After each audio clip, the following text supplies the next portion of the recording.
యోధా గోత్రమునకు యెఫున్నె కుమారుడైన కాలేబు. యోధా గోత్రమునకు యెఫున్నె కుమారుడు కాలేబు అని చూస్తాం. ఇదే 13వ అధ్యాయం 30వ వచనం చూద్దాం. 30వ వచనం చూద్దాం. కాలేబు మోషే ఎదుట జనులను నిమ్మళపరిచి, మనము నిశ్చయముగా వెళ్ళుదము, దాన్ని స్వాధీనపరుచుకుందము, దాన్ని జయించుటకు మనకి శక్తి చాలునని. అతనితో కూడా పోయిన ఆ మనుష్యులు, ఆ జనులు మనకంటే బలవంతులు, మనమే వారి మీదికి పూజాలమన్నది.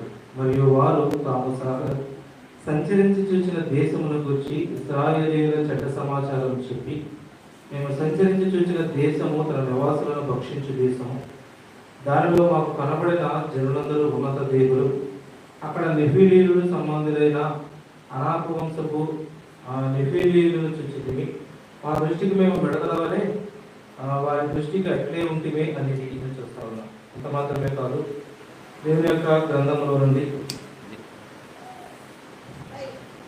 ప్రియమైన సహోదరులారా చూసినట్లయితే 14వ అధ్యాయము 9వ వచనం చూడండి. మెట్టుకు మీరు యెహోవా మీద తిరగబడకుడి, ఆ దేశ ప్రజలకు భయపడకుడి, వారు మనకు ఆహారం మగుదురు, వారి నీడ వారి మీదకు తొలగిపోయిను, యెహోవా మనకు తోడై ఉన్నాడు, వారికి భయపడకుడని. 14వ అధ్యాయము 24వ వచనం చూద్దాం. 14వ అధ్యాయము 24వ వచనం. నా సేవకుడైన కాలేబు మంచి మనస్సు కలిగి పూర్ణ మనస్సుతో నన్ను అనుసరించిన హేతువు చేత అతడు పోయిన దేశంలో అతనిని ప్రవేశపెట్టేదను అని చూస్తారు. యెహోషువ గ్రంథం 14వ అధ్యాయం. యెహోషువ గ్రంథం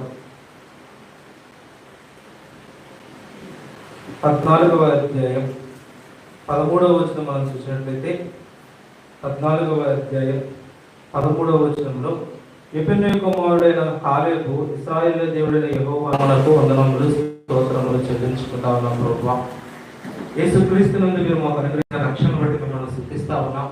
ప్రార్థించి నిరీక్షించిన రీతిగా ప్రభువా, నీ స్వరక్తం నుంచి సంపాదించిన ఈ యొక్క సంఘంలో దేవరం పాడులో ప్రభువా మీరు ఏర్పాటు చేసుకున్న స్వార్థ ఉజ్జీవ మహాసభలను బట్టి మిమ్మల్ని స్తుతిస్తా ఉన్నాం. మీ నామమును గణపరుస్తా ఉన్నాం. నిన్నటి దినము మూలపాలలో మీరు జరిగించిన పరిచర్యను బట్టి మిమ్మల్ని స్తుతిస్తా ఉన్నాం. ఆయన జరిగిన పరిచర్యను ప్రభావ మీరు దీవించండి, ఆశీర్వదించండి. రెండవ దినాన్ని మీరు మాకు ఈవుగా అనుగ్రహింపచేసి ఈ సంఘములకు తీసుకొని వచ్చి మీరు అందిస్తున్న లేఖన సత్యమును బట్టి మిమ్మల్ని స్తుతిస్తా ఉన్నాం. అనుభవం కలిగిన దైవజనులు ఉన్నారు, వారిని బట్టి మిమ్మల్ని స్తుతిస్తా ఉన్నాం. అనేక మందిగా వచ్చి ఆత్మీయమైన మేలు పొందినట్లుగా మీ సహాయమును గ్రహింప చేయండి. ప్రభువా, కొద్ది నిమిషములు మీ యొక్క వాక్యమును వినగోరుతా ఉంటుండగా ప్రభువా, వినగలిగే శక్తిని, గ్రహింపగలిగే ఆత్మను వారికి అనుగ్రహింప చేయమని, ప్రభువా వారి హృదయాలు తెరిచి వాక్యమును అంగీకరించినట్లుగా, వారి ఆత్మీయ జీవితాలు బలపరచబడినట్లుగా, పాపికి రక్షణ కలిగినట్లుగా, సంఘమునకు క్షేమాభివృద్ధి అనుగ్రహింప చేయబడినట్లుగా మీరే మహిమ పొందమని, ప్రభువా మీ కార్యములు జరిగించమని మీ సహాయం కొరకు వేడుకుంటా ఉంటుండగా, నీ దాసుడు అల్పుడు ఎందుకు పరిజ్ఞానుడని ఒప్పుకుంటూ నీ దాసుడికి నోటి బొరలో మీరు ఉండి మీ కార్యములు జరిగించమని, మీ నామే మహిమపరుచుకోమని, ఘనత మహిమ ప్రభావాలు తిరిగి ఆపాదిస్తూ మా ప్రభువును ప్రియరక్షకుడైన యేసుక్రీస్తు నామమున స్తోత్రము చెల్లించి సహాయం కొరకే అడిగి వేడుకుంటున్నాం మా పరమ తండ్రి, ఆమేన్.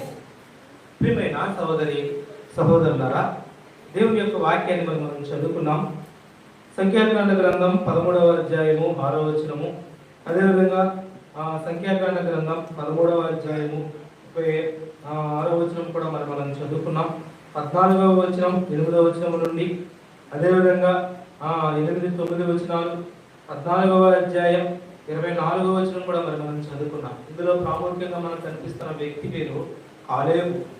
కాలేబును గురించి మనం నేర్చుకోవాల్సిన ఆత్మీయమైన పాఠాలు ఈ దినంలో మనం నేర్చుకుంటా ఉన్నాం. అయితే ఈ కాలేబు గురించి మనం చూస్తూ ఉంటుండగా అతడు యూదా గోత్రములకు చెందినవాడు అని చూస్తా ఉన్నాం. అతడు యూదా గోత్రములకు చెందినవాడు. 13వ అధ్యాయము 6వ వచనం చూస్తే యూదా గోత్రములకు యెఫున్నె కుమారుడైన కాలేబు అని చూస్తాం. యెఫున్నె కుమారుడైన కాలేబు. ఈ మాటలు మనం ఆలోచన చేస్తూ ఉంటుండగా 14వ అధ్యాయంలో వారు పాలు తేనెలు ప్రవహించు కనాను దేశములకు వేగు చూడడానికి వెళ్ళినప్పుడు 10 మందిలో అనేక మంది వారిని బలహీనపరిచిన పరిస్థితులు ఇవన్నీ మనందరికీ తెలిసినవి. అయితే ప్రాముఖ్యంగా కాలేబు పలుకుతూ ఉన్న మాటలు మనం ఇక్కడ చూస్తే 6వ వచనం చూడండి, 14వ అధ్యాయం 6వ వచనంలో, అప్పుడు దేశమును సంచరించి చూసిన వారిలో నూను కుమారుడు యెహోషువయు యెఫున్నె కుమారుడు కాలేబును బట్టలు చింపుకుని ఇశ్రాయేలీయుల సర్వ సమాజంతో, మేము సంచరించి చూచిన దేశము మిక్కిలి మంచి దేశము, మంచి సమాచారము తీసుకుని వస్తా ఉన్న కాలేబును మనం చూస్తా ఉన్నాం. మంచి సమాచారం దేవుడు తన యొక్క పిల్లలకు ఈవిగా అనుగ్రహింపచేస్తున్న వాగ్దాన దేశం గురించిన మంచి సమాచారం తీసుకుని వస్తున్న కాలేబును మనం చూస్తాం. అతని యొక్క విశేష లక్షణాలు మనం ఆలోచన చేస్తే ఏమంటా ఉన్నాడంటే, ప్రజలను నెమ్మదిపరుస్తా ఉన్న విధానం మనకి ఇక్కడ కనిపిస్తా ఉన్నది. చూడండి, ఏమంటా ఉన్నాడు 8వ వచనంలో, యెహోవా మనయందు ఆనందించిన ఎడల ఆ దేశంలో మనల్ని చేర్చి దానిని మనకిచ్చును, అది పాలు తేనెలు ప్రవహించు దేశము. మెట్టుకు మీరు యెహోవా మీద తిరుగుబడకుడి, ఆ దేశ ప్రజలకు భయపడకుడి, వారు మనకు ఆహారమగుదురు, వారి నీడ వారి మీద నుండి తొలగిపోయిను, యెహోవా మనకు తోడై ఉన్నాడు, వారికి భయపడకుడి అని చూస్తున్నాం. దేవుని మీద లక్ష్యం ఉంచిన కాలేబును మనం చూస్తాము. దేవుని యొక్క శక్తి మీద, దేవుని యొక్క ప్రభావం మీద, దేవుని యొక్క సార్వభౌమాధికారం మీద ఆయన ఎంత తన హృదయాన్ని దృఢపరుచుకున్నాడో మనం ఆలోచన చేయవలసిన వారు. మిక్కిలైన వారు వారు పలుకుతా ఉన్న మాటలు, వారు మిక్కిలి బలవంతులైన వారు, వారి దృష్టికి మేము మిడతల వలె ఉన్నామని చెడ్డ సమాచారం పలుకుతా ఉంటే, ఈ కాలేబు పలుకుతా ఉన్న మాట అది మంచి దేశం, తన పిల్లలకు ప్రభువు ఇస్తా ఉన్న వాగ్దాన దేశం, దాని గురించి మీరు భయపడవలసిన అవసరం లేదు, అందులో ఉన్న మనుషులను గురించి మనం భయపడవలసిన అవసరం లేదు. మన ప్రభు మనకు విజయమును అనుగ్రహింప చేస్తాడు. మీరు దేవునికి వ్యతిరేకంగా తిరగవద్దు, మీరు దేవునికి వ్యతిరేకంగా నడవవద్దు, ఆయనకు వ్యతిరేకంగా ఎటువంటి కార్యాలు జరిగించవద్దు అని ప్రజలను వేడుకో అంటున్న కాలేబును మనం చూస్తాం. ఈ లోకంలో దేవునికి వ్యతిరేకంగా అనేక రకమైన పరిస్థితులు మనకు ఎదురవుతూ ఉంటాయి. ఈ లోకంలో బలవంతమైన కార్యములు ఎన్నో దేవునికి వ్యతిరేకంగా మన జీవితాల్లో మన యొక్క ఆత్మీయ స్థితిని బలహీనపరిచే పరిస్థితులు ఉంటాయి. అయితే మనం కృంగిపోవలసిన అవసరం లేదు, మనం భయపడవలసిన అవసరం లేదు, మనం చింతపడవలసిన అవసరం లేదు. మనకు ధైర్యం మన ప్రభువే, మనల్ని నడిపించేవాడు మన ప్రభువే, మనల్ని ఆదుకునేవాడు మన ప్రభువే, మనల్ని నెమ్మదిపరిచేవాడు మన ప్రభువే అని మనము గుర్తిరిగిన వారుగా ఉండాలి. కాలేబు అదే చేస్తా ఉన్నాడు. యెహోవా మన యందు ఆనందించిన ఎడల ఆ దేశంలో మనల్ని చేర్చి దానిని మనకిచ్చును. ఆయన ఆనందించాలి మన యందు. దేవుడు మన యందు ఆనందిస్తే, అనగా ఆయన యొక్క ఆజ్ఞలను, ఆయన యొక్క కట్టడలను, ఆయన మనకు అనుగ్రహించిన ఆయన చేయమన్న కార్యములను మనం జరిగిస్తే ప్రభువు మన ద్వారా గొప్ప కార్యాలు జరిగిస్తాడు. తన యొక్క కృపను మనల్ని వెల్లడిపరుస్తాడని మనము ఆలోచన చేస్తాం. 14వ అధ్యాయము 24వ వచనం మనం చూస్తే, 14వ అధ్యాయము 24వ వచనంలో ఏమంటా ఉన్నాడు, నా సేవకుడైన కాలేబు మంచి మనస్సు కలిగి పూర్ణ మనస్సుతో నన్ను అనుసరించిన హేతువు చేత అతడు పోయిన దేశంలో అతనిని ప్రవేశపెట్టెదను. ఐగుప్తు నుండి కానానుకు ప్రయాణమైన 6 లక్షల మంది కాలబలములో కేవలం 2 మాత్రమే వాగ్దాన దేశాన్ని ప్రవేశించినట్లుగా మనం చూస్తాం. ఆ 2 ఎవరు? మంచి సమాచారం తీసుకుని వచ్చిన ఆ యొక్క యెహోషువ కాలేబును మాత్రమే. ప్రభువును ప్రభువును తమ యొక్క హృదయంలో దృఢముగా భద్రపరుచుకున్నవారు, కుడికి కానీ ఎడమక కానీ తిరగని వారు, ప్రభు యొక్క ఆజ్ఞలను నిండు మనసుతో అనుసరించిన వారు, పూర్ణ హృదయంతో దేవుని యొక్క మాటలను అనుసరించిన వారు, ప్రభువును అనుసరించిన వారుగా ఉన్నారని మనం ఇక్కడ చూస్తాం. ఏమన్నా చూడండి, నన్ను మంచి మనస్సు కలిగి పూర్ణ మనస్సుతో నన్ను అనుసరించిన హేతు చేత, ప్రభువును పూర్ణ మనస్సుతో అనుసరింపచేస్తే ప్రభువు మన ఎడల ఉన్నతమైన కార్యాలు జరిగిస్తాడని దేవుని యొక్క లేఖనాల ద్వారా మనం చూస్తా ఉన్నాం. దేవుని యొక్క లేఖనాల ద్వారా మనం గమనిస్తా ఉన్నాం. ఈ మాటలు మనం గమనిస్తూ ఉంటుండగా యెహోషువ గ్రంథం చూడండి. యెహోషువ గ్రంథం 14వ అధ్యాయం. యెహోషువ గ్రంథం 14వ అధ్యాయం 14వ అధ్యాయం 7వ వచనం చూడండి. 14వ అధ్యాయం 7వ వచనంలో ఏమంటా ఉన్నాడు? దేశమును వేగు చూచుటకు యెహోవా సేవకుడైన మోషే కాదేశు బర్నియాలో నన్ను పంపినప్పుడు నేను 40 ఏండ్ల వాడను. ఎవరికి భయపడక నేను చూసినది చూసినట్టే అతనికి వర్తమానము తెచ్చి తిని ఎవరికి భయపడక. ఈ లోకములో ఉన్న వారికి ఎవరికి భయపడలేదు ఆయన. వారి యొక్క శరీరం యొక్క ఎత్తును బట్టి, వారికి ఉన్న శరీర సౌష్ఠవాన్ని బట్టి, వారికి ఉన్న రాజ్యమును బట్టి, లేదంటే వారికి ఉన్న సైన్యమును బట్టి, వారికి ఉన్న అధికారమును బట్టి, వారికి ఉన్న బలమును బట్టి, వారికి ఉన్న సంపదను బట్టి, వారికి ఉన్న భయంకరమైన పరిస్థితులను బట్టి ఎక్కడే కానీ ఈ లోకంలో ఉన్న వాటికి ఎటువంటి చంచలము కానీ చేయని వ్యక్తి కాలేపుగా ఉన్నాడని మనం చూస్తా ఉన్నాం. దేవుని పిల్లలమైన మనము, దేవుని పిల్లలముగా తీర్చబడి రక్షింపబడిన మనము ఈ లోకములో ఉన్న ఎటువంటి పరిస్థితులకు కూడా మనం లొంగిపోయేవారుగా, బలహీనపడేవారుగా మనం ఎన్నడేగానే ఉండకూడదని దేవుని యొక్క వాక్యం సెలవిస్తాము. అది ఎట్టి పరిస్థితి అయినా, బలహీనత, అనారోగ్య సమస్య, లేదంటే కుటుంబ సమస్యల, లేదంటే ప్రాంతంలో ఉన్న సమస్యల, చుట్టుపక్కల వారి దగ్గర ఉన్న సమస్యల, ఆరోగ్య సమస్యల, కుటుంబ సమస్యల, ఏ సమస్య అయినా, ఎటువంటి పరిస్థితి అయినా మనము భయపడవలసిన అవసరం లేదు. మనకు తోడు మన ప్రభువుగా ఉన్నాడు. మనల్ని కాపాడేవాడు, మనల్ని రక్షించేవాడు, మనల్ని విమోచించేవాడు, మనల్ని ఆదరించేవాడు, మనల్ని సంరక్షించేవాడు, మనల్ని పోషించేవాడు, మనల్ని అందరికి చేర్చేవాడు, మనకు తోడుగా ఉన్నవాడు మన ప్రభువు అయిన యేసుక్రీస్తే. అందుకే కీర్తనకారుడు అంటా ఉన్నాడు, యెహోవా నా కాపరి, యెహోవా నా కాపరి, నాకు లేమి కలుగదు. నా కాపరి నాకు తోడుగా ఉన్నాడు. కాలేబంటా ఉన్నాడు, నేను నిండు మనసుతో దేవుని అనుసరించింది. చెప్పగలుగుతా ఉన్నామా ఈ అనుభవంలో? అటువంటి అనుభవంలోనికి నీవు నేను రాగలుగుతా ఉన్నామా? నిండు మనసుతో ప్రభువును అనుసరించేవారు కావాలి. పూర్ణ హృదయంతో ప్రభు యొక్క ఆజ్ఞలను అనుసరించేవారు కావాలి. దేవుని యొక్క మాటలను మన హృదయంలో భద్రపరుచుకునేవారు కావాలి. ధైర్యం కలిగిన వారు కావాలి. నాడు సమాజంలో చెలరేగుతూ ఉన్న అలజడులను బట్టి విశ్వాసంలో బలహీనత కలిగి ఆత్మీయతలో చల్లారిపోయేవారు. తద్వారా దేవుడు వారిని బట్టి అతిశయించడు కానీ, వారిని బట్టి ఆనందించడు కానీ, నిండు మనసుతో ప్రభువుని ఆరాధిస్తే, నిండు మనసుతో ప్రభువుని వెంబడించినట్లయితే ప్రభువు మన ద్వారా గొప్ప కార్యాలు జరిగిస్తాడని మనము గుర్తెరగవలసిన వారు ఉన్నాము. చూడండి ఏమంటా ఉన్నాడు, యెహోవాను వారు ఏమంటా ఉన్నాడు చూడండి 8వ వచనంలో, నాతో కూడా బయలుదేరి వచ్చిన నా సహోదరులు జనుల హృదయములను కలుగ చేయగా నేను నా దేవుడైన యెహోవాను నిండు మనసుతో అనుసరించి తిని.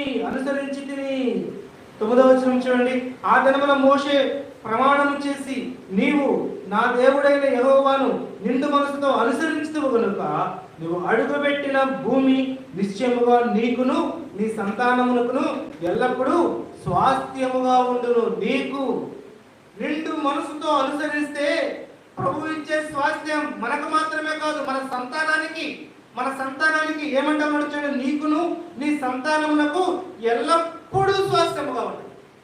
యేసు ప్రభువుని సంరక్షకునిగా అంగీకరిస్తే, యేసు ప్రభువును మన హృదయంలో చేర్చుకుంటే మనము రక్షింపబడతాం. మా యొక్క రక్షణను మన యొక్క కుటుంబానికి కూడా మనము అలవాటు చేస్తే మన కుటుంబం కూడా రక్షింపబడి దేవుని యొక్క సన్నిధిలో ఆత్మీయతలో మనము వృద్ధిల్లింపచేస్తాం. ప్రభు మనకు నిత్య స్వాస్థ్యముగా ఉంటాడని మనము గుర్తెరగవలసిన వారు. పిల్లల కోసం ఈ లోకంలో ఎన్నో శ్రమలు పడతా ఉంటాం. వారిని చదివించడానికి, వారికి ఉన్నతమైన స్థానంలో కూర్చుని పెట్టడానికి తల్లిదండ్రులుగా పగలు రాత్రి కష్టపడతా ఉంటాం. చక్కటి గృహాలు కడతా ఉంటాం, చక్కటి వాహనాలు కొంటా ఉంటాం, చక్కటి వస్తువులు కొంటా ఉంటాం, చక్కటి వస్త్రాలు కొంటా ఉంటాం. మరి వారి ఆత్మీయమైన ఎదుగుదల కొరకు ఏం ప్రయత్నం చేస్తా ఉన్నాం? వారి ఆత్మీయమైన ఎదుగుదల కొరకు ఏం ప్రయత్నం చేస్తా ఉన్నాం? తల్లిదండ్రులుగా మనం మందిరానికి వస్తా ఉన్నాం, మన పిల్లలు ఎక్కడికి వెళ్తా ఉన్నారు? మన కుటుంబ సభ్యులు ఎక్కడ ఉన్నారు? ఆదివారం ఆరాధనకు కుటుంబంగా వస్తా ఉన్నావా? వ్యక్తిగతంగా వచ్చి ఆరాధన చేసి ప్రభువా నా కుటుంబాన్ని కూడా జ్ఞాపకం చేసుకోవాలంటే అది ఏమాత్రము యోగ్యత కదని మనం ఆలోచన చేయవలసిన వారు. యెహోషువ అంటా ఉన్నాడు, నేనును నా ఇంటి వారును యెహోవాను సేవించదు. మీరు ఎవరిని సేవించినా సరే, మీరు ఎటువైపు వెళ్ళిపోయినా సరే, నేను నా కుటుంబం నిండు మనసుతో దేవుని అనుసరించిన కాలేబు తన యొక్క తరతరములకు లేదంటే తన యొక్క పిల్లలకు స్వాస్థ్యముగా వాగ్దాన దేశంలో ఒక ప్రాంతాన్ని ఏర్పరచుకున్న విధానం చాలా విశేషమైనదని మనం చూస్తా ఉన్నాం. ఈ లోకంలో నుండి మనం ఏమి తీసుకుని రాలేదు, కానీ ఏమి తీసుకుని వెళ్దాం. ప్రభు మనకి ఇచ్చిన బహుమానాలు, మన స్వాస్థ్యం, మన కుటుంబం.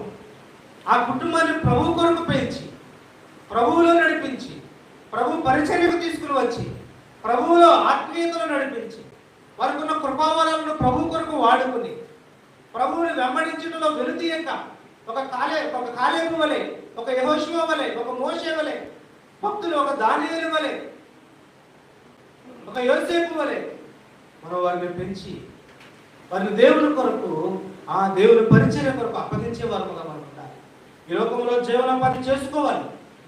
తద్వారా ఈ లోకంలో జీవనోపాధి చేసుకుంటూనే ప్రభు పరిచర్యలో నమ్మకంగా పరిచర్యించేవారు కావాలి. వాడు మందిరానికి రాడండి, వాడు ఉద్యోగానికి వెళ్తా ఉన్నాడండి, వాడికి డ్యూటీ ఉందండి, పలానా ప్రయాణాలు ఉన్నాయండి, ఇవి చెప్తా ఉన్నామా, సాగులు చెప్తా ఉన్నామా? ప్రభు పరిచర్యలో నిండు మనసుతో, పూర్ణ హృదయముతో వెనక్కి తిరిగేవారుగా కాకుండా ప్రభు వైపు చూస్తూ ముందుకు వెళ్ళేది కాలేబు వంటి యవనస్తులు కావాలి. ప్రియమైన సహోదరి సహోదరులారా, దేవుని యొక్క వాక్యం మనకు వినబడతా ఉంటుంది. మన హృదయాల్లో భద్రపరుచుకుందాం. మన హృదయంలో ఒక స్థిరమైన వాగ్దానం చేసుకోవలసిందిగా ప్రేమతో మనం చేస్తా ఉన్నాం.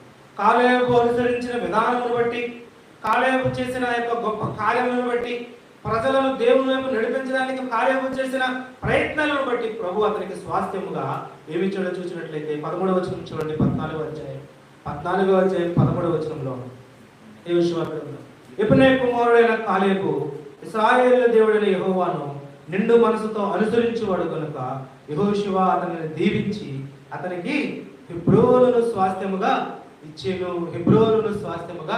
ఇచ్చేను. అతనిని దీవించి, ఎందుకు దీవించాడు? చూడండి, మళ్ళీ చదవండి వచనం. యెఫున్నె కుమారుడైన కాలేబు ఇశ్రాయేలు దేవుడైన యెహోవాను నిండు మనసుతో అనుసరించినవాడు కనుక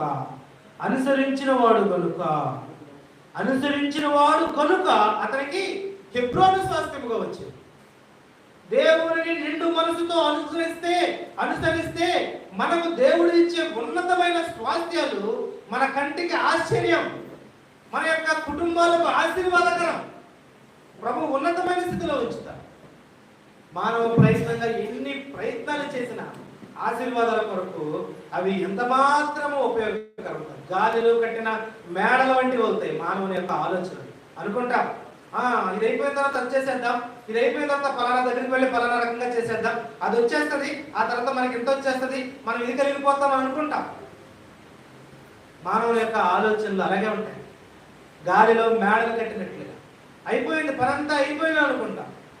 ప్రయత్నంలో ఆ ప్రయత్నాన్ని సఫలీకృతం చేసేదెవరు? ప్రభువే. మనము మన ప్రభు మీద ఆనుకుంటే, మన ప్రభువుని నిండు మనసుతో సేవిస్తే, మన ప్రభువుని పూర్ణ హృదయంతో మన యొక్క ఆలోచనలు ప్రభువుకు తెలియజేస్తే, ప్రభు చిత్తము కొరకు కనిపెడితే, ప్రభువా నీవు నాకు ఇచ్చిన కుటుంబం నీ చిత్త ప్రకారం జీవించినట్టు నీ ఆలోచన ప్రకారం జరిగించయ్యా. నీవు నాకు ఇచ్చిన కుటుంబం, నీవు నాకు ఇచ్చిన కుమారులు నీ చిత్త ప్రకారం ఏం చదవాలో ఆలోచన నేర్పించయ్యా. వారికి జీవనోపాధ నీవు అనుగ్రహించయ్యా. చేయగలుగుతా ఉన్నావా? చెప్పగలుగుతా ఉన్నావా? ప్రభువుకి ఆటలు వేసే ప్రార్థన ఉంది ఈ మధ్యకాలంలో, మనందరికీ తెలుసు. ప్రభువా నా కుమారుడు చదువుకుంటా ఉన్నాడు, మంచి విషయం నీవే దయచేయి. ప్రభువా నా కొడుకు బీటెక్ అయిపోయింది, ఉద్యోగం ఎప్పుడు ఇస్తా ఉన్నావు అడుగుతా ఉన్నావా? ఏ రీతిగా ఉన్నది? జనుల హృదయాలను కరగ చేస్తా ఉన్న పరిస్థితుల్లో కాలేబు వేడుకుంటా ఉన్నాడు. మీరు దేవుణ్ణి ఆశ్రయించండి, దేవునికి కోపం పుట్టించవద్దు, దేవునికి వేదన పుట్టించవద్దు అని వేడుకుంటా ఉన్నాడు. అటువంటి భారమైన ప్రార్థనా జీవితాలు కలిగి ఉన్నాయి. సంఘము కొరకు, సహవాసము కొరకు, సేవకుల కొరకు, సువార్త కొరకు, కుటుంబము కొరకు, కుటుంబాల కొరకు, రక్షణ కొరకు, స్థిరత కొరకు, లోకములో ఉన్నాం, పాపములో లేకుండా మన కుటుంబాలు కాపాడుట కొరకు ప్రార్థన చేస్తా ఉన్నావా? ప్రార్థించే గుంపులో నీవు ఉన్నావా? నీ కుటుంబం ఉన్నదా? పరిశీలన చేసుకోవాలి. సమూయేలు ప్రార్థన చేసేవాడుగా ఉన్నాడు. ప్రార్థించే గుంపులో సమూయేలు ఉండెను. ప్రార్థన విలువైనది. ప్రియమైన సహోదరి సహోదరులారా, ఉదయకాల సమయంలో అతడు నిండు మనసుతో దేవుణ్ణి ఆశ్రయించిన వాడు కనుక, నిండు మనసుతో దేవుణ్ణి అనుసరించిన వాడు కనుక అతనికి హెబ్రోను స్వాస్థ్యముగా, హెబ్రోను చాలా విశేషమైనది. హెబ్రోను స్వాస్థ్యముగా ఇవ్వబడింది. హెబ్రోను అనగా అర్థము సహవాసం. హెబ్రోను అనగా అర్థం సహవాసం. అటువంటి దేవుని సహవాసములోనికి కాలేబు వచ్చినట్లుగా మనం చూస్తా ఉన్నాం. హెబ్రోను గురించి కొన్ని వచనాలు ఈ ఉదయం మధ్యాహ్న కాల సమయంలో మనం నేర్చుకోవాలని ప్రేమతో ఆశపడతా ఉన్నాం. చూడండి, హెబ్రోను గురించి మనం ఆలోచన చేస్తే సహవాసమును గురించి పలుకుతా ఉన్న మాట మనము ఆలోచన చేస్తాం. హెబ్రోను ఎప్పుడే కుమారుడైన కాలేబుకు ప్రభువు అతను నిండు మనసుతో దేవుణ్ణి అనుసరించడం ద్వారా అతనికి హెబ్రోను స్వాస్థ్యముగా ఇచ్చాడని మనము గమనించుకుంటాము. పాత నిబంధన గ్రంథంలో ఆశ్రయ పురములు అని మనందరికీ తెలుసు. కొన్ని పురాలు ఉన్నాయి, 6 పురాలు. యోషువ గ్రంథం 20వ అధ్యాయం 1 నుండి ఆఖరి వరకు మనం చదువుకుంటే అందులో ఆశ్రయపురాల గురించి వ్రాయబడతా ఉంది. అందులో కూడా హెబ్రోను గురించి వ్రాయబడతా ఉన్న విషయం మనకు కనిపిస్తా ఉంది. కేదేషు, షెకెము, హెబ్రోను, రామోతు, గొలాను అని ఆశ్రయపురాలు 6 ఉంటే అందులో ప్రాముఖ్యంగా హెబ్రోను గురించి చూస్తాం. పాత నిబంధనలో ఉన్న ప్రతి వస్తువు కానీ, ప్రత్యక్ష గుడారము కానీ, పాత నిబంధనలో ఉన్న పండుగలు కానీ, పాత నిబంధనలో ఉన్న ఆశ్రయ పురములు కానీ, ప్రతి వాటి కూడా కొత్త నిబంధనలో ఉన్న మన ప్రభు అయిన యేసుక్రీస్తుకు ఛాయారూపకముగా ఉన్నాయని మనము గుర్తిరగవలసిన వారమై ఉన్నాం. అయితే ప్రియమైన సహోదరి సహోదరులారా, కొరింథీయులకు రాసిన మొదటి పత్రిక 1వ అధ్యాయము 9వ వచనం ఒకసారి గమనించినట్లయితే, కొరింథీయులకు రాసిన మొదటి పత్రిక 1వ అధ్యాయము 9వ వచనం మనం చూసినట్లయితే, కొరింథీయులకు రాసిన మొదటి పత్రిక 1వ అధ్యాయము 9వ వచనంలో మన ప్రభు అయిన యేసుక్రీస్తు అను తన కుమారుని సహవాసములకు మిమ్మల్ని పిలిచిన దేవుడు నమ్మదగిన వాడు. ఎవరి సహవాసానికి? తన కుమారుడైన యేసుక్రీస్తు సహవాసాన్ని. మన ప్రభు అయిన యేసుక్రీస్తు అను తన కుమారుని సహవాసమునకు మిమ్మల్ని పిలిచిన దేవుడు నమ్మదగిన వాడు అని చూస్తాము. యేసుక్రీస్తు సహవాసానికి ప్రభు మనల్ని ఏం చేశాడంటే పిలిచినవాడుగా ఉన్నాం. ఒకప్పుడు మనము పాపముల చేత, అపరాధముల చేత చచ్చిన వారముగా, శరీర సంబంధమైన కార్యములు నెరవేర్చుకుంటూ స్వభావ సిద్ధముగా దైవోగ్రతకు పాత్రమై జీవిస్తూ ఉంటుండగా ప్రభువు మనలను ప్రేమించి తన ప్రియ కుమారుడైన యేసుక్రీస్తు యొక్క సహవాసము ద్వారా తండ్రి ఎదుట మనలను పరిశుద్ధులుగాను, నిర్దోషులుగాను, నిష్కల్మషులుగాను కూర్చుండిపెట్టడానికి ఆ ప్రభువు తన ప్రియ కుమారుడి ద్వారా మనల్ని పిలిచినవాడుగా ఉన్నాడు. ఆ పిలిచిన ప్రభువు నమ్మదగిన వాడు. సహవాసం, యేసుక్రీస్తు యొక్క సహవాసములోనికి మనలను నడిపించిన వాడు గొప్పవాడు అని మనం చూస్తాము. సహవాసం యొక్క విలువను మనము గుర్తెరగవలసిన వారమై ఉన్నామని దేవుని యొక్క వాక్యం ద్వారా మనం చూస్తా ఉన్నాం. హెబ్రోను అనగా అర్థం సహవాసం. ఆ సహవాసమును గురించి కొన్ని విషయాలు మనం చూద్దాం. మనము వేటితో సహవాసము చేయాలి, వేటితో సహవాసము చేయకూడదనే 4 ప్రాముఖ్యమైన అంశాలు మనము ఈ ఉదయం మధ్యాహ్న కాల సమయంలో మనం నేర్చుకోవాలని ప్రేమతో మనం చేస్తా ఉన్నాం. 4 ప్రాముఖ్యమైన అంశాలు. వేటితో సహవాసం చేయాలి, వేటితో సహవాసం చేయకూడదు అనే అంశాలను మనము ప్రాముఖ్యంగా మనం నేర్చుకోవాల్సినవి ఏంటంటే ఆ 4 ప్రాముఖ్యమైన అంశాలు. 1 ప్రభువుతో సహవాసం చేసేవారుగా మనం ఉండాలి. 2 తండ్రితో సహవాసం, తండ్రి అయిన దేవుడితో మనము సహవాసం చేసేవారుగా ఉండాలి. 3 సంఘముతో సహవాసం చేసేవారుగా ఉండాలి. 4 సహవిశ్వాసులతో మనము సహవాసం చేసేవారుగా ఉండాలి. సహవిశ్వాసులతో సహవాసం. 4 ప్రాముఖ్యమైన అంశాలు. సహవాసంలో ఉన్న ప్రాముఖ్యమైన అంశాలు. మొదటిది ప్రభు అయిన యేసుక్రీస్తుతో మనము సహవాసము కలిగిన వారముగా ఉండాలి. 2, తండ్రి అయిన దేవునితో సహవాసము కలిగిన వారముగా ఉంటాం. 3, సంఘముతో మనము సహవాసం చేసేవారుగా ఉంటాం. 4, సంఘ విశ్వాసులతో లేదా సహ విశ్వాసులతో మనము సహవాసం చేసేవారుగా ఉండాలి. ఈ 4లో ప్రభు చిత్తమైతే మనం కొన్ని వచనాలు చదువుకుని ముగించుకుందాం. ప్రభువుతో సహవాసం. మొదటిగా మనం నేర్చుకోవాల్సింది ప్రభువుతో సహవాసం మనము చేయవలసిన వారమై ఉన్నామని దేవుని యొక్క వాక్యం ద్వారా మనం నేర్చుకుంటా ఉన్నాం. ప్రకటన గ్రంథం 3వ అధ్యాయం. ప్రకటన గ్రంథం 3వ అధ్యాయం వచనం 20 మనం ఆలోచన చేస్తే, ప్రకటన గ్రంథం 3వ అధ్యాయం వచనం 20లో మనం ఆలోచన చేస్తా ఉంటుండగా, ప్రియమైన సహోదరి సహోదరులారా, ఇదిగో నేను తలుపు వద్ద నిలిచి తట్టుచున్నాను. ఎవడైనను నా స్వరము విని తలుపు తీసిన యెడల నేను అతని యొద్దకు వచ్చి అతనితో నేనును నాతో అతడు కూడా భోజనము చేయుదుము అని పలుకుతా ఉన్నాను. ప్రభు అయిన యేసుక్రీస్తు గురించి పలుకుతా ఉన్న మాట చాలా విశేషంగా ఇక్కడ వ్రాయబడతా ఉన్నది. ఏమంటున్నాడో చూడండి. ఇదిగో నేను తలుపునొద్ద నిలుచుండి తట్టుచున్నాను. తలుపునొద్ద నిలుచుండి తట్టుచున్నాను. ఎవడైనను నా స్వరము విని తలుపు తీసిన యెడల, ఏ తలుపు? హృదయం అనే తలుపు. నేను తలుపు వద్ద నిలుచుండి తడతా ఉన్నాడు. ప్రయాసపడి భారము మోయించిన సమస్తమైన వారులారా, నా యొద్దకు రండి, నేను మీకు విశ్రాంతి కలిగించేస్తాను, నేను మీకు నెమ్మది ఇస్తాను, నేను మీకు రక్షణ ఇస్తాను, మీ పాపములను క్షమిస్తాను, మీ కొరకు నా రక్తమంతా ధారపోస్తానని ప్రభు పలుకుతా ఉంటాడు. ఆయన స్వరము విని ఆ తలుపు తెరిచిన వారిని ఏమంటారు చూడండి. ఎవడైనను నా స్వరము విని తలుపు తీసిన ఎడల, ఆ హృదయంలోనికి యేసు ప్రభువుని ఆ హృదయంలోనికి చేర్చుకున్న ఎడల యేసు ప్రభువా నేను పాపిని, నా పాపమును క్షమించని ఒక రక్షణ మార్గం, ఒక రక్షణ తీర్మానం తెచ్చుకుని ఉంటే, తలుపు తీసిన ఎడల, యేసు ప్రభుని తన హృదయంలో చేర్చుకున్న ఎడల ఏమంటున్నాడు చూడండి. నేను అతని యొద్దకు వచ్చి మనలను ఆయన దగ్గర నమ్మనట్లేదు. మానవులు దేవుని యొక్క మోక్ష మార్గం పొందాలని మానవులు ఎక్కడెక్కడికో వెళతా ఉన్నారు. ఎత్తైన పర్వతాల దగ్గరికి వెళతా ఉన్నారు. ఏవేవో గొప్ప గొప్ప కార్యాలు చేస్తా ఉన్నామని అనుకుంటా ఉన్నారు. కానీ వారు మానవులు ప్రయాసపడతా ఉన్నారు. కానీ ఇక్కడ చూడండి, మన హృదయం అనే తలుపు తెరిస్తే ప్రభువే మన దగ్గరకు వస్తా ఉన్నాడు. ఎక్కడి నుండి వస్తా ఉన్నాడు?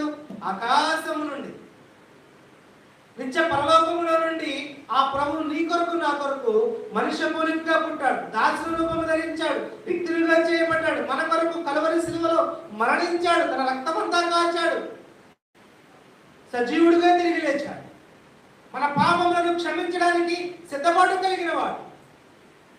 ఆయనే వస్తా ఉన్నాడు. మన హృదయం తెరిచి ప్రభువును చేర్చుకుంటే ప్రభువే వచ్చేవాడుగా ఉన్నాడు. మనం వెళ్ళడం కాదండి, ఆయనే వచ్చేవాడు. తెరవగలుగుతా ఉన్నావా నీ హృదయాన్ని? ఇవ్వగలుగుతా ఉన్నావా నీ హృదయాన్ని దేవునికి? ఆయన స్వరము విని ఆయన మాటలు విని, ఆయన ప్రేమను గుర్తిరిగి, ఆయన కృపను గుర్తిరిగి దేవునికి నేను హృదయం ఇస్తే ఆయన వచ్చి ఏమంటున్నాడో చూడండి. నా స్వరము విని తలుపు తీసిన ఎడల నేను అతని యొద్దకు వచ్చి నువ్వు ఎక్కడుంటే అక్కడికి ప్రభువే వస్తా ఉన్నాడే. యేసు ప్రభు ప్రేమ అంటే నిర్లక్ష్యం అయిపోతా ఉన్నదా? యేసు ప్రభు తన కృప నీడలా కనుపరుస్తాను అంటే నీ హృదయము వేరే వాటికి వెళతా ఉన్నాయి. ఆనాడు కాలేబు వారిని వేడుకుంటా ఉన్నాడు. దేవునికి కోపం పుట్టించేది సహోదరులారా, దేవుని వేడుకుందాం, ఆయన మనకు విజయం అనుగ్రహింపచేస్తాడు, రండి రండి రండి రండి అని వేడుకుంటే వారు దేవుని మాట వినక 40 సంవత్సరాలు ఆ యొక్క అరణ్యములో తిరిగిన చోటే తిరిగి వారి యొక్క జీవితం అంతా కూడా అక్కడే అరణ్యములో ఆకులు రాలిపోయిన పరిస్థితి. వారు వినలేదు. దేవుని మాటను, దేవుని నిండు మనసుతో అనుసరించిన, పూర్ణ మనసుతో అంగీకరించిన యెహోషువ కాలేబులు మాత్రమే వాగ్దాన దేశంలోనికి ప్రవేశించిన విధానం మనం చూస్తాము. అలాగైతే నీవు దేవుని మాటను విని ఆయనను నీ హృదయంలో చేర్చుకుంటే నిన్ను కూడా పరలోక రాజ్యంలోనికి ప్రభువు నడిపిస్తాడు. ఎంతో మంది వెళ్ళిపోతా ఉన్నారు. నేను కూడా వాళ్ళతో పాటు వెళ్ళిపోతానంటే వాళ్ళ మార్గం ఎక్కడికి వెళ్ళింది? అరణ్యంలో 6 లక్షల కాలబలమంతా కూడా రాలిపోయారు. ఎక్కడెక్కడో రాలిపోయారు. ప్రభువుని సేవించిన వారు మాత్రమే వాగ్దాన దేశంలోకి అడుగుపెట్టినట్లుగా మనం కూడా వాగ్దాన దేశంలో అడుగు పెట్టాలంటే ప్రభువుని హృదయంలో చేర్చుకోవాలి. ప్రభువును రక్షణ పొందిన వారముగా ఉండాలి. ఆ ప్రభువే మన కొరకు వస్తా ఉన్నాడు, మన కొరకు వచ్చాడు. నేను వచ్చి అతనితో నేను నాతో కూడా అతనును భోజనము చేయడం అంటే ఒక సహవాసం. దేవునితో మనము కలిసి ఉండే సహవాసం, పరిశుద్ధులతో మనము కలిగి ఉండే సహవాసం, దేవుని పిల్లలతో కలిసి ఉండే సహవాసం, ఆ పరలోక రాజ్యంలో ఉన్న ఆనందం, సంతృప్తి కలిగిన జీవితం, ఆ చక్కటి భోజనం చేసే లేదంటే ఆయన యొక్క ఆ ఆనందకరమైన జీవన విధానంలో జీవించే గొప్ప ధన్యత ప్రభు నీకు నాకు అనుగ్రహింపచేస్తున్నాడు. ఎప్పుడు చేస్తాడు? ఆయన మాటను, ఆయన స్వరమును విని. నిన్నటి దినం కూడా స్వార్థ కూడికలో మనం విన్నాం. దేవుణ్ణి ఆశ్రయించుడి, కుమారుని యందు విశ్వాసం ఉంచి ఆయన మాట ఎవరైతే వింటారో వారే దేవుని రాజ్యములకు పాత్రులని మనం చూస్తాం. వినగలుగుతా ఉన్నావా ప్రియ సహోదరి? దేవుని మాటను అంగీకరిస్తా ఉన్నావా? ప్రభువు ఎంత ప్రేమ నీడల నాయడగా చూపిస్తా ఉన్నాడే, ఎంత దయ, జాలి, దయ ఆ ప్రభు నీడల నాయడగా చూపిస్తా ఉన్నాడే. ఆ ప్రేమను నిర్లక్ష్యం చేస్తా ఉన్నావా? ఆ ప్రేమను దూరం చేసుకుంటా ఉన్నావా? ఇంకా టైం ఉందిలే, రక్షించబడడానికి ఇంకా సమయం ఉందిలే, పలానా రోజు తర్వాత వచ్చే సంవత్సరం నమ్ముకుంటా, లేదంటే పలానా సంవత్సరం పలానా వస్తువు పలానా అనుకున్న పని అయిపోయిన తర్వాత మనం నమ్ముకుంటాం. పలానా సమయంలో నేను నా ఇంట్లో వాళ్ళందరూ ఒకేసారి నమ్ముకుంటా అని దేవుడు నిర్లక్ష్య పెడతా ఉన్నావా? ప్రభు నీతో నాతో ఈ మధ్య ఉదయకాల సమయంలో తేటగా మాట్లాడతాం. రక్షించడానికి ప్రభు తన యొక్క హృదయాన్ని, మన యొక్క హృదయాన్ని తట్టతా ఉన్నాడు. హృదయం అనేది తలుపులంతా ప్రభువు తట్టతా ఉన్నాడు. తలుపు తెరిచి ప్రభువుని ఆహ్వానిస్తే, ఆయన సహవాసంలోనికి వస్తే ఆశీర్వదిస్తే, ఎబ్రోను అనగా సహవాసం. ఆ ప్రభు యొక్క మంచి సహవాసంలోనికి నీవు రావాలని ప్రేమతో ప్రభువే నీ కొరకు ఈ లోకంలోనికి వచ్చాడని మనము గుర్తెరగవలసిన వారమైన ప్రభువుతో అటు సహవాసాన్ని మనము కలిగి ఉండాలని ప్రేమతో మనం చూస్తాము. ఆ యొక్క ప్రభువుతో సహవాసం చేస్తే మనకు కలిగే ధన్యతలు కొన్ని చదువుకొని మనము ఈ ఉదయకాలపు కూడికలు మనం ముగించుకుందాం.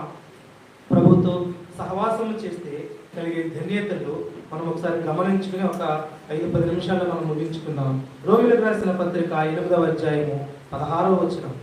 రోమిలకు రాసిన పత్రిక 8వ అధ్యాయము 16వ వచనము. మనము దేవుని పిల్లలమని ఆత్మ తానే మన ఆత్మతో కూడా సాక్ష్యం ఇచ్చుచున్నాడు. మనము దేవుని పిల్లలమని ఆత్మ తానే మన ఆత్మతో కూడా సాక్ష్యం ఇచ్చుచున్నాడు అని చూస్తాము. మనము ఎవరం? దేవునితో సహవాసము కలిగిన మనము దేవుని పిల్లలం. దేవునితో సహవాసం కలిగిన మనము దేవుని పిల్లలం. ఆ ప్రభువు మనను కన్నవాడుగా ఉన్నాడు. ఎలా కన్నాడు? ఆయన రక్తమిచ్చి, ఆ పరిశుద్ధ రక్తమిచ్చి మనను కన్నవాడుగా ఉన్నాడని మనము చూస్తా ఉన్నాం. ప్రభు మనను ప్రేమించిన కదా, ఆయన పిల్లలమయ్యే యోగ్యత దేవుడు మనకు అనుగ్రహింపచేశాడు. ఏమంటే ఉన్నాడు చూడండి, మనము దేవుని పిల్లలమండి. మనం ఎవరం? రక్షింపబడిన నీవు నేను ఎవరి పిల్లలం? దేవుని పిల్లలం. అందుకే అన్య జనులు అంటూ ఉంటారు. మనం ఎప్పుడైనా బయటకు వెళ్ళినప్పుడు లేదంటే ఎక్కడికైనా వెళ్తా ఉన్నప్పుడు ఆయన దేవుని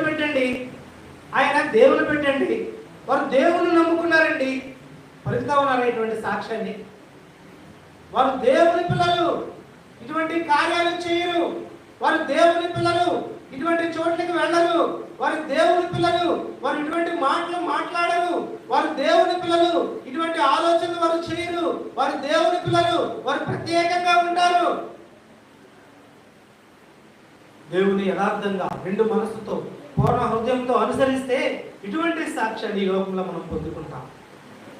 నామకార్థమైన క్రైస్తవ విశ్వాస జీవితాన్ని కలిగి ఉంటే, అందరితో కలిసి అవే కార్యాలు జరిగిస్తూ ఉంటే, నీలో ఆత్మీయత ఇంటి మాత్రం లేకపోతే నువ్వు నమ్ముకున్న వ్యర్థమైన మనం గుర్తెరగ. లోకమునకు వేరైన జీవితం, ప్రత్యేకింపబడిన జీవితం, పాపములకు దూరంగా ఉన్న జీవితం, దేవునికి దగ్గరగా ఉన్న జీవితం, దేవుని సహవాసంలో దేవుని నిండు మనసుతో పూర్ణ హృదయంతో అనుసరించే జీవితం నేను జీవించాలని దేవుని యొక్క వాక్యం ద్వారా చూస్తాం. అప్పుడు మనం ఏమని పిలువబడతాం? దేవుని పిల్లలుగా తీర్చబడతాం. మరి దేవుని పిల్లలుగా దేవుని మందిరానికి వెళ్ళి ఇటువంటి సాక్ష్యం లేని వారిని ఏమంటారు తెలుసా? దేవుని పిల్లలని బైబిల్ పెట్టి వెళ్ళిపోతూ ఉంటాడు, కానీ వాడి హృదయంలో ఎప్పుడూ కూడా పాపపు ఆలోచనలే. ఆదివారం వస్తే బైబిల్ పెట్టుకుని వెళ్ళిపోతుంది, కానీ మిగతా రోజులన్నీ కూడా లోక సంబంధమైన విషయాలు చేస్తూ ఉంటారు అని పలుకుతారు. ఇంకొక భయంకరమైన మాట ఏంటంటే, ఆమె బాప్తిసం తీసుకుంది, కానీ లేదా నా సహోదరుడు బాప్తిసం తీసుకుంటాడు, కానీ ఆయన యొక్క నోరుకు బాప్తిసం రాలేదండి. నోరు తెరిస్తే ఇటువంటి మాటలు మాట్లాడతాం. సరైన కార్యాలు ఇంకా నీ జీవితంలో ఉన్నాయా? పరిశీలన చేసుకో.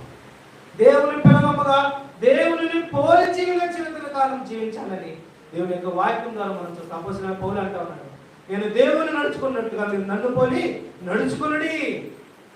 చెప్పగలుగుతా ఉన్నావా? మన కుటుంబంలో అటువంటి సాక్ష్యం మనకుందా? మన సంఘంలో అటువంటి సాక్ష్యం మనకున్నదా?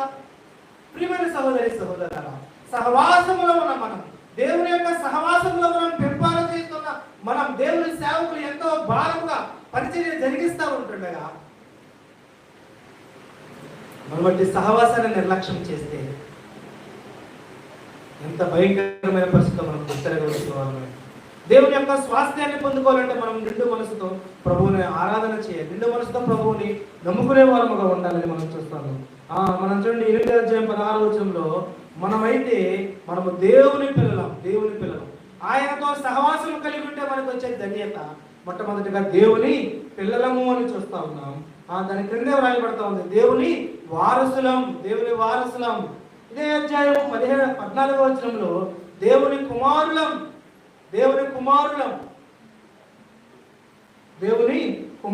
మనం అని చూస్తా ఉన్నాం. 8వ అధ్యాయం 29వ వచనం మనం చూస్తే, 8వ అధ్యాయం 29వ వచనంలో ఏమంటావాడంటే, సహోదరులం అని వ్రాయబడతా ఉన్న సంగతులు మనం చూస్తాము. కొరింథీయులకు రాసిన పత్రిక 1వ అధ్యాయము 2వ వచనం మనం చూస్తే, కొరింథీయులకు రాసిన మొదటి పత్రిక 1వ అధ్యాయం 2వ వచనంలో పలుకుతా ఉన్నాడు. ఏమంటా ఉన్నాడు చూడండి, కొరింథీయులో ఉన్న దేవుని సంఘములకు, కొరింథీయులకు రాసిన మొదటి పత్రిక 1వ అధ్యాయము 2వ వచనంలో, కొరింథీయులో ఉన్న దేవుని సంఘమునకు అనగా క్రీస్తు యేసునందు పరిశుద్ధపరచబడిన వారై పరిశుద్ధులుగా ఉండుటకు పిలువబడిన వారికి మనకును ప్రభువుగా ఉన్న మన ప్రభు అయిన యేసుక్రీస్తు నామమున ప్రతి స్థలములలో ప్రార్థించే వారందరికీ శుభమని చెప్పి వ్రాయునది. పరిశుద్ధులుగా ఉండుటకు పిలువబడిన వారు, దేవుని సహవాసములోనికి చేర్చబడిన మనము, మనకిచ్చే ధన్యతలు పరిశుద్ధులుగా ఉండుటకు పిలువబడిన వారము అని మనం చూస్తాము. పరిశుద్ధులుగా ఉండడానికి పిలువబడిన వారు, దేవుని పిల్లలం, దేవుని వారసులం, దేవుని కుమారులం, సహోదరులం.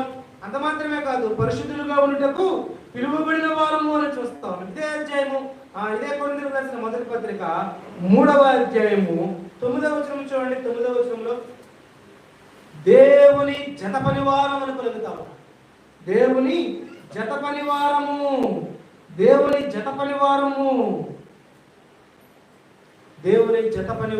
అని పలుకుతాము.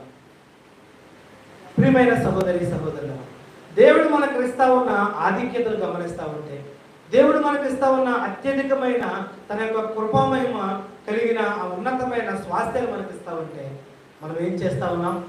నిర్లక్ష్యం చేస్తా ఉన్నాం. దేవుని ప్రేమ మనకు ఎంత నిర్లక్ష్యమైపోతా ఉన్నదో గమనించవలసిన వారమే. ఉన్నతమైన ప్రేమ, అత్యున్నతమైన ప్రేమ, మిక్కుటమైన ప్రేమ, అపారమైన ప్రేమ నీడలా ప్రభు చూపిస్తా ఉంటే ప్రభు నిర్లక్ష్య పెడతా ఉన్నావా? మనల్ని తన కుమారులుగా తీర్చిదిద్దుకున్నాడు, మనలను తన వారసులుగా తీర్చిదిద్దుకున్నాడు, పరిశుద్ధులుగా ఉండడానికి మనల్ని పిలుచుకున్నాడు, తన సహోదరులుగా జతపరివారుగా మనను ఏర్పరచుకున్న ప్రభువును మనము ప్రేమించవలసిన వారమై ఉన్నాం, అనుసరించవలసిన వారమై ఉన్నాం. ఆయన నామమునకు మనము ఘనత తీసుకురావలసిన వారమై ఉన్నాము. దేవుని యొక్క వాక్యం ద్వారా మనం చూస్తా ఉన్నాం. చూడండి, పేతురు రాసిన మొదటి పత్రిక రెండవ అధ్యాయము 5వ వచనంలో, పేతురు రాసిన మొదటి పత్రిక 2వ అధ్యాయము 5వ వచనంలో ఏమంటున్నాడో చూడండి. 2వ అధ్యాయము 5వ వచనంలో, యేసుక్రీస్తు ద్వారా దేవునికి అనుకూలములకు ఆత్మ సంబంధమైన బలిమని నడిపించుటకు పరిశుద్ధ యాజకులుగా ఉండునట్టు మనల్ని ఎలా చేశాడు? పరిశుద్ధ యాజకులుగా చేశాడు. ప్రభువాని పిలవడానికి కూడా యోగ్యత లేని వారమే, మన స్థితిని మార్చినప్పుడు, మన పరిస్థితిని మార్చినప్పుడు యాజకులుగా తండ్రి, నాయన, అబ్బాని పిలుచుకుని మన వేదనంతా, మన హృదయంలో ఉన్న బాధంతా కూడా చెప్పడానికి మన ప్రభువు వినడానికి సిద్ధంగా ఉన్నాడే. చెప్పగలుగుతా ఉన్నావా? మనుషులకు చెప్పుకుని ఎంత నువ్వు ఆదరణ పొందుదామని అనుకున్నా అది వ్యర్థమైన మనకు చెప్తారు. కానీ ఏ మానవుడు నమ్మదగిన వాడిని మనం చూస్తాము. ప్రభువుకు నీ చింత యావత్తు నా మీద వేయగలుగుతా ఉంటాడు. వేసి ప్రభువును అనుసరించవలసిన వారుగా ఉన్నాము. ప్రభు మనలను పరిశుద్ధ యాజకులుగా తీర్చిదిద్దడని కూడా మనము గుర్తిరగవలసిన వారుగా ఉన్నాం. యోహాను సువార్త 15వ అధ్యాయం 15వ వచనంలో మనల్ని స్నేహితులుగా పిలుస్తా ఉన్నాం. యోహాను సువార్త 13:35లో మనల్ని శిష్యులుగా పిలుస్తా ఉన్నాం. సమయం అయిపోతా ఉన్నది, నేను ముగిస్తా ఉన్నాను. ప్రకటన గ్రంథం 1వ అధ్యాయం 6వ వచనంలో, 1వ అధ్యాయం ప్రకటన గ్రంథం 6వ వచనం మనం చూస్తే ఏమంటున్నాడో చూడండి. 1వ అధ్యాయం 6వ వచనంలో, మనలను ప్రేమించుచు తన రక్తము వలన మన పాపముల నుండి మనలను విడిపించిన వానికి. మన ప్రభు మనల్ని ఏం చేస్తా ఉన్నాడు?